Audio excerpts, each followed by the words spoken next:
everybody, and welcome to today's episode of Deconstructing with Melody. Today we're going to be talking about trust, and we're going to be deconstructing this idea of trust. Now, as you notice, I am in my car. I have been so inspired to just record this as it has come. I am in a Prius and it likes to sing even when it's off. So you may hear some of that sound. I've got my earphones in, so hopefully you're able to, it blocks some of that out. And I am in my car, so just bear with me as we navigate sounds in the car. So today I really felt the need to talk a little bit about trust.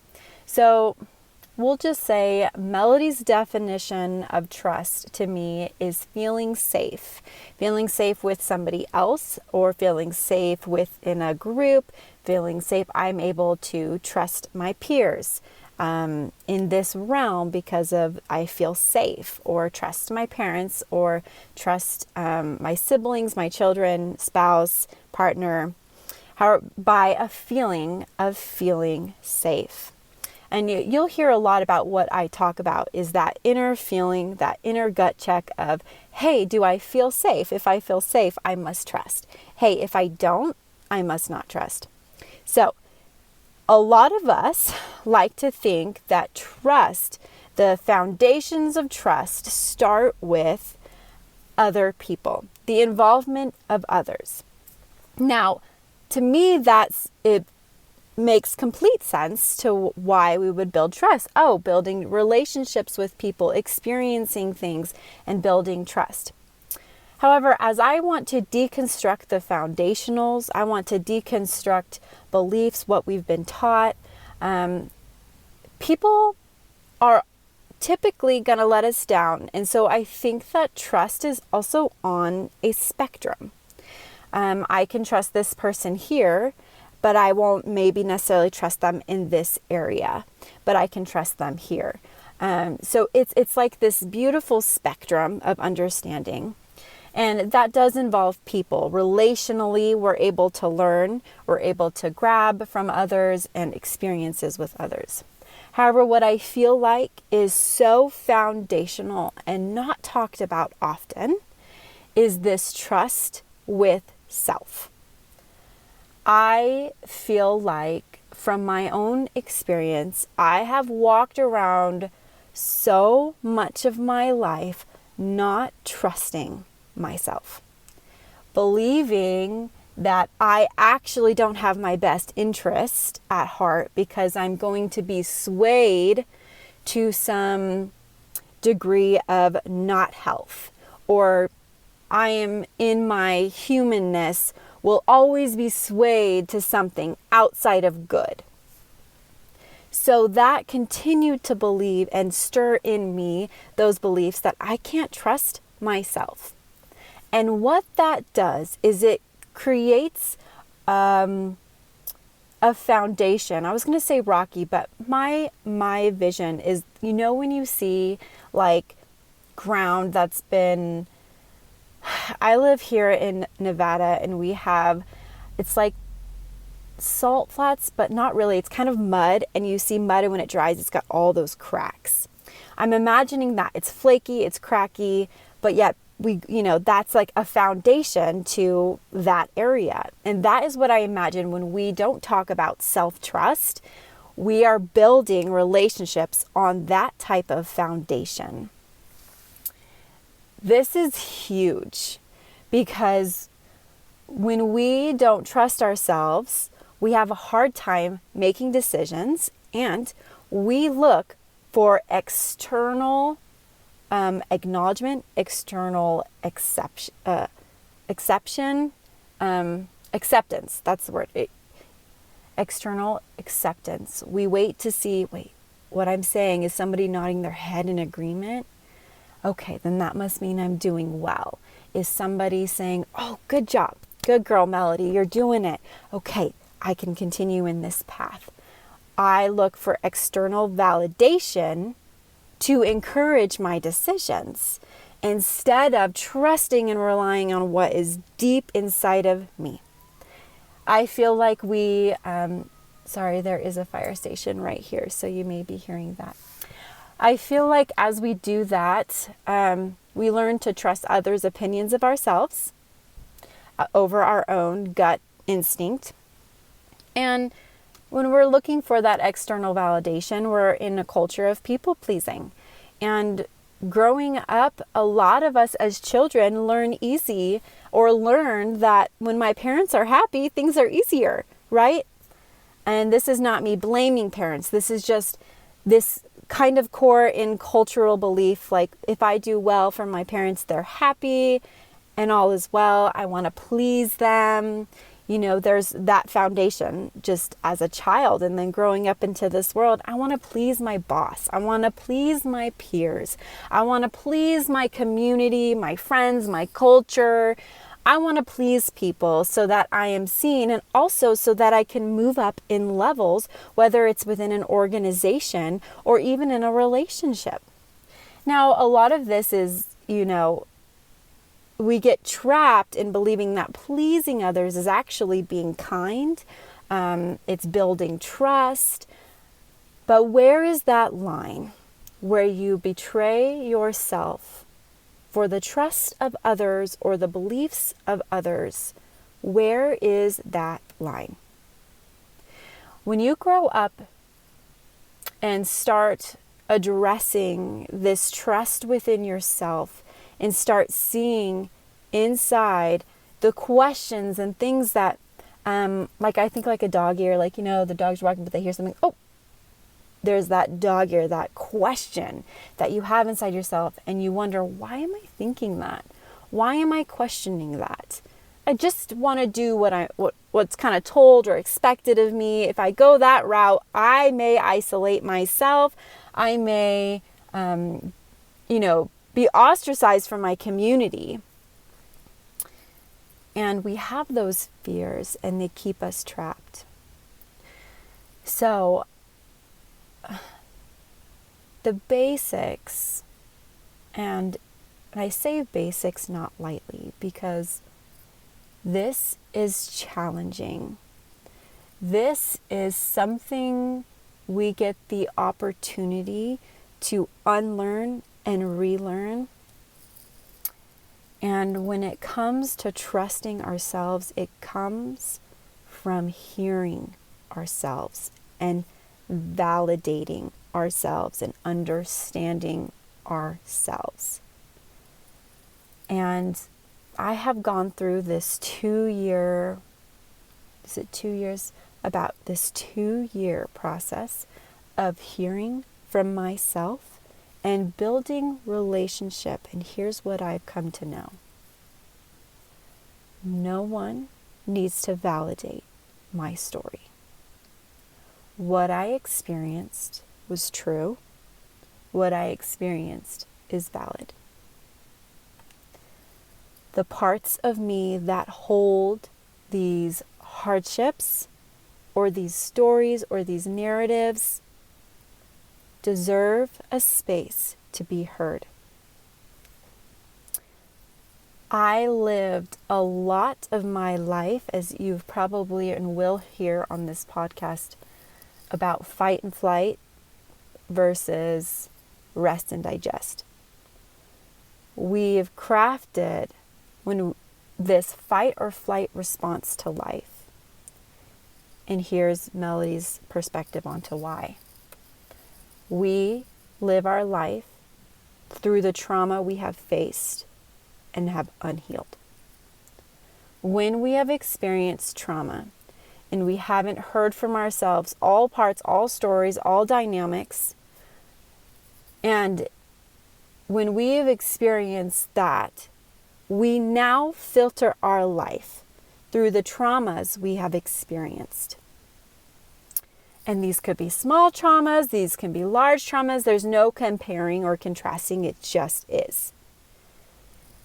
And we take those and there is an opportunity to learn and try to learn from that opportunity or from that trauma of how we want to navigate the next situation. Or we can sit in it for the rest of our lives and continue on living in that trauma. I did not know I was doing that. I had seen counselors before. I had talked plenty about my childhood trauma and the things that I have experienced and what's made my past and how it's affected my present. I have had many conversations. I have prayed many prayers. I did not know that I was still living my life in the filters of my trauma, of my past, of those parts of me that held that story. Because I was waiting for external validation, and no matter how much external validation, I will be honest, it is never enough. For a people pleaser and a codependent and someone who needs external validation, it is never enough. I could have the president, I could have Buddha, I could have all of these religious leaders sit in front of me and or leaders of all sorts of avenues tell me and validate me and validate my story, but it is never enough. That is a cup that is never fulfilled. There is so much truth there, even as I speak that. It's challenging. And parts of me believe that it's still true. That if only I was seen by this person and heard by this person, that they would know me and that I would be safe. There's parts of me that still hold that. And there are also other parts of me, or my authentic being being the one who cannot be manipulated or controlled, who is pure, who is calm and clear and compassionate and curious. That part of me is capable of seeing me in places that I never thought I could share or never thought I could be at. And when that authentic part of me is able to clearly see these burdened parts that hold anger, that hold fear, that hold rage, that hold concern, frustration, disassociation, those parts of me that hold that are parts of me that were made from trauma and given roles because of the trauma I faced. It's a beautiful thing, right? You know, we spend so much of our life hating my anger. I hate my anger. I hate my fear. I hate this part of me. I hate that I disassociate. And it isn't until we fully embrace and accept and acknowledge that those are parts of us that were crafted and made to protect us, and they are actually looking out for our greater good. However, Melody, they are frozen in your childhood. So when you get angry today, and the emotions and the intensities of what I feel today are because they are frozen in my past. I am trapped there. I cannot see where I am today, that I am 32 years old, because of the filters I have held onto are continuing to live my life. Well, Melody, how do you know this? What do you do next? Great question. Glad you asked. It comes with work and determination and the ability to see yourself clearly and honestly. I have met with many clients, and there's so much resistance when it comes to navigating our emotional world, navigating our past. That's too much. I can't look at that. No, thank you. Okay, beautiful protectors, right? You have protectors that don't want you to go there because they don't want you to feel what you felt in your past, and they don't know that you are the age you are. And that you are finally here to listen. Now, where does trust come into this picture? Why are we're talking about trust, and here we are here. Here's why. You build trust with others by being with them, by spending time with them, by hearing from them, by not judging them, by accepting them, right? How do we take that and turn it inward? Magic. Pure magic is the best way I can explain that. When you take a moment to turn inward and hear from yourself with curiosity and asking yourself, why is that there? It starts the conversation. Here's an even further, basic, even first step. Oh, I sense I'm feeling something. Okay, that is the very start.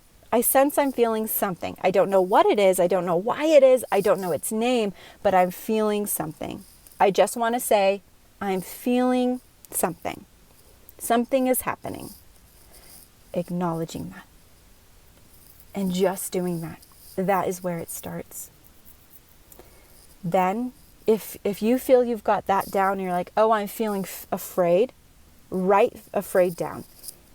Look at afraid in your mind. It can look like an image. It can look like feel like a sensation. Oh my gosh, I feel it in my arms, or I feel it in the back of my neck.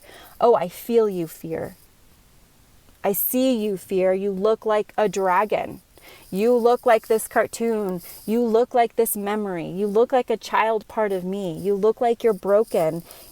It can be however your body and your mind and how you are connected to what that is. It can look like anything. It can shapeshift. It can sound like things. I see you, fear. All you could do in the beginning is saying hi. What's that doing? Building trust. Building trust. I see you. I know that you're there. I know that you're there. Okay. Those parts you're like, okay, she knows I'm here. You know? Then there's also parts of you and understanding when you're not in necessarily a curious place. If you're in a fear-based place, you're in an anger-based place, these are parts of you that are embodying you at that moment. You have full control. A tool that I use, especially when it comes to anger. Typically, anger likes to show up for me when I'm feeling unheard. When I feel unheard, if I get angry, if I get big and loud, then I'm going to be heard. This is something I learned in childhood. And I think that this may be a similar part for some. If I'm not heard, I'm going to get angry, I'm going to get loud, and I'm going to get big. So what I've been doing is I feel that anger. Allow it to be felt in an environment where you're, able to do that, because parts of you aren't going to want to be seen. It's tuning in. I just take that and I just push my hands together like that. Like I'm feeling all that energy and I'm putting it here.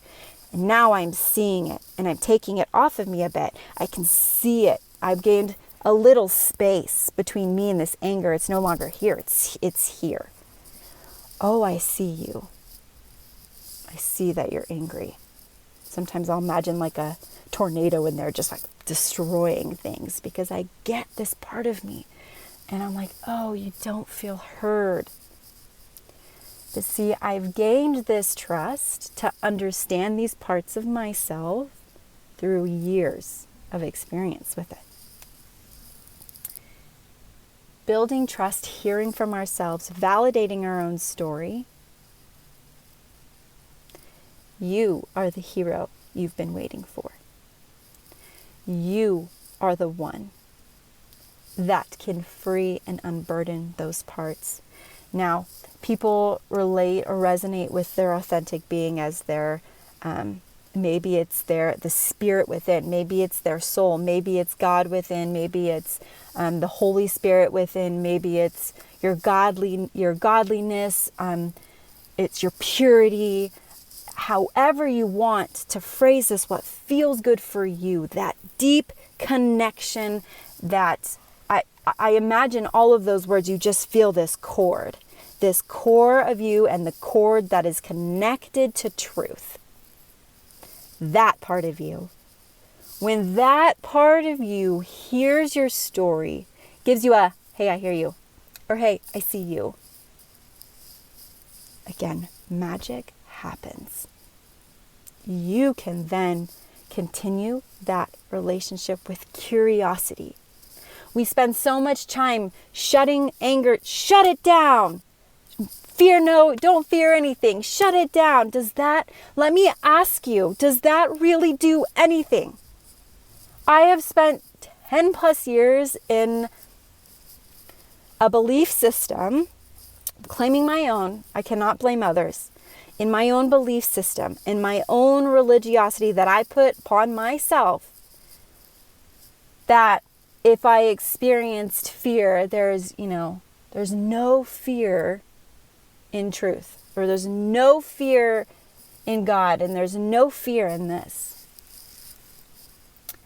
And that never saved me. I shut fear down. I said, nope, you're not allowed here. And you know what that does? Tells me to censor myself because it's not worthy enough to speak. You get to decide what can speak, when it can speak, how you want to hear it. When you hear from your story, you can free yourself. You can free that part of you when you are connected to that truth and that authentic self. You can then unwind. And it takes fucking time. And I so badly for so long, I saw so many different types of counselors. Someone's gonna have a magic pill for me, right? Like, where's the magic pill? I'm tired of living my life like this. Why do I always feel this way or that way? Where's the pill? There is none. But you, tuning in, hearing from yourself. I can't say it enough. We have resistance. Good. Start there. Build trust with that. We have fear. Good. It's beautiful. Thank you, fear, for protecting me from so much in my childhood that I could not control, and allowing me a place that I could go to be protected. When I was afraid, I knew I needed to hide, or I knew I needed this. Unfortunate situations, yes. But I'm not there anymore in my life. I do not have a cheetah running after me right now. I have me. I can build that trust with myself. When you start doing that, everything starts to make sense. When you start seeing and feeling yourself getting a rise of any type of emotion, it's trying to speak. Hear it. Address it. Feel it for 90 seconds. Write it down. Draw an image. Hear a sound. I hear you. I see you. Hi. Acknowledge that it's there. Feel it. See it. There is so much hardship in this life. And when we choose to avoid what's happened to us, not feel through it, not recognize it, or allow it to have a new role that it was always created to have, you see, those parts of us are trapped too. They're trapped in fear. They're trapped in these roles that they don't want. We have the capacity to free that, to unburden it by hearing it and looking at it. And you're saying, why are you so passionate and intense? It's because, I'm in this part of me that wants to really help and address this self-trust so we can stop self-censoring and self-betraying and self-sabotaging and living our life through the lens of hurt and trauma. I promise you will know when you start feeling this change. You will know because you will start seeing things differently. You will start asking questions differently. Your acceptance of yourself and your compassion to yourself and your love to yourself will exude, because it will be shown with how you're treating others and how you see others. Trust in yourself takes not trusting that you are capable of making decisions that are clear and concise and in alignment with your truth.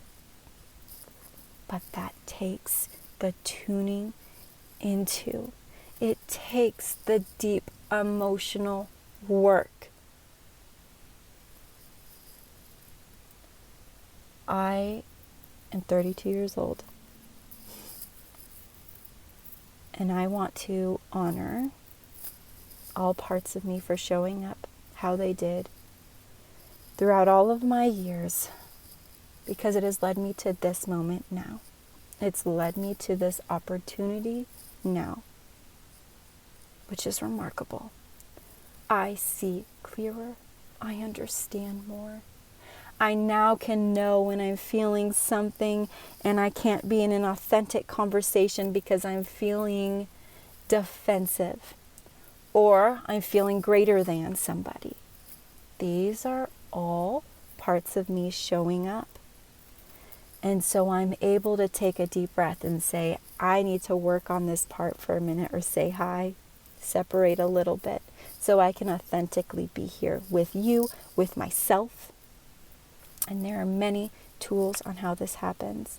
You can check out the first podcast episode when we talk about IFS, the internal family system, which is basically almost everything I'm talking about here.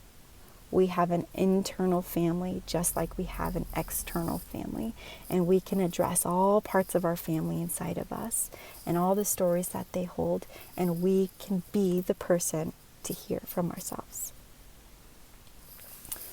Building trust within yourself will change your life. You will be capable of seeing in truth and in authenticity way more clearer. Your defenses, you will understand to a degree, are from your past. I navigate this often, and I have parts of me that show up often. Taking deep breaths, breathing into it, seeing it. I hope this for you, and I hope this for our world, to embody curiosity toward ourselves, because when we heal ourselves, we work within ourselves, because who can we control? Only ourselves. That is all we can control, is ourselves. Not our child, not our partner, not the world, not the community, not the culture, not the weather, nothing. Only ourselves. And when we look in and we filter our life and start to filter our life and unburden those parts we see true, and then collectively as a world, we can take steps forward. We can ask the right questions. We can allow humans to be at the places they are without judgment, but with curiosity, building trust and relationships and truth and well-being. Tune in, check in. Ask why you've avoided certain things for so long. Ask why that avoidance is there. I see you, avoidance. Thank you for protecting me. I honor you. I have a part of me that hates you. Why are you here? Why have you kept me trapped? This part can have a communication with that part. You are capable of far greater things than you know. You truly, truly are. Now I'm pulling for you. I'm hoping for you. If you feel like this conversation resonates with you, reach out to me, please. Share this. Tag a friend. If you're wanting to take yourself to the next level in your well-being, reach out to me. Let's deconstruct. Let's deconstruct. This is such a beautiful and important part. I love you all. Thank you for listening. Feel free to send me questions. DM me, email me. Everything will be in the show notes. But I love you all. Thank you for being here. Hey, thanks for tuning in. If this episode encouraged you or supported you along your journey, I encourage you to subscribe to this channel because we have so many wonderful and free tools just for you.